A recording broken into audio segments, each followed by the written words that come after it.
Hello everyone, সবাই কেমন আছেন? আশা করি সবাই ভালো আছেন। আজকে চলে আসলাম গোপালগঞ্জ কাশিয়ানী বাটিয়াপাড়া।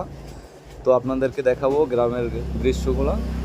খুবই সুন্দর, দেখতে থাকুন, আমাদের সাথে থাকুন। ভিডিওটা ভালো লাগলে অবশ্যই লাইক, কমেন্ট, শেয়ার, আর হ্যাঁ, সাবস্ক্রাইব করতে ভুলবেন না। চলে আসলাম কাশিয়ানীতে, একবারে গ্রাম অঞ্চল। খুবই সুন্দর রাস্তা, চারপাশে খুব অদ্ভুত কিছু গাছ, যেমন অনেক পর্যাপ্ত পরিমাণে আমড়া গাছ দেখলাম, একটার পর একটা আমড়া গাছ, অনেক সুন্দর। আর একটা জিনিস লক্ষ্য করলাম, গোপালগঞ্জের এই গ্রাম কাশিয়ানীর গ্রামের মানুষ কোথাও বিন্দু পরিমাণ কোনো জায়গা গ্যাপ নেই। এই যে লম্বা লম্বা, এই যে সাদা সাদা এইগুলো দেখতেছেন, এগুলো হচ্ছে যে আপনার পাটের ডাল আর কি। তো এখানে পাট খুব বিখ্যাত, অনেক পাট চাষ হয় গোপালগঞ্জ, তারপর হচ্ছে ফরিদপুর, খুবই পাট চাষ হয়। পাট চাষের জন্য এখানে খুবই বিখ্যাত। তো সাথে থাকুন, দেখতে থাকুন। একটা ভাই ভ্যান চালিয়ে আসতেছে আমাদের পিছনে।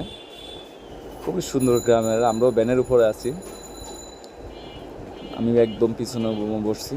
তো গ্রাম অঞ্চলে মাঝে মাঝে খুব সুন্দর সুন্দর কিছু ঘর দেখা যায়, চারপাশে খুবই জঙ্গল, এর মাঝখানে খুব সুন্দর আলিশান বিল্ডিং।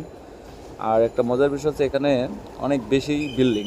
আমরা প্রায় 100 বাড়ি দেখলে এর ভিতরে দেখছি চারপাশে জঙ্গল, মাঝখানে বিল্ডিং। 100 বাড়ি দেখলে 100-র ভিতরে 90টা বাড়ি বিল্ডিং করে, ছাদ দেওয়া। তো এখানে খুবই রাস্তাঘাট সব কিছু খুবই সুন্দর।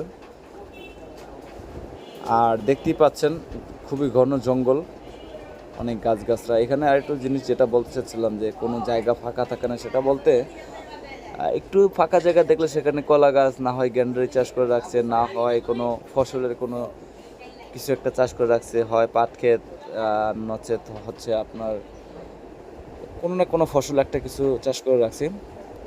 তো আজকে ভিডিওটা এই পর্যন্ত। সবাই ভালো থাকবেন, সাপোর্ট করবেন। টেক কেয়ার, আল্লাহ হাফেজ, গুড বাই।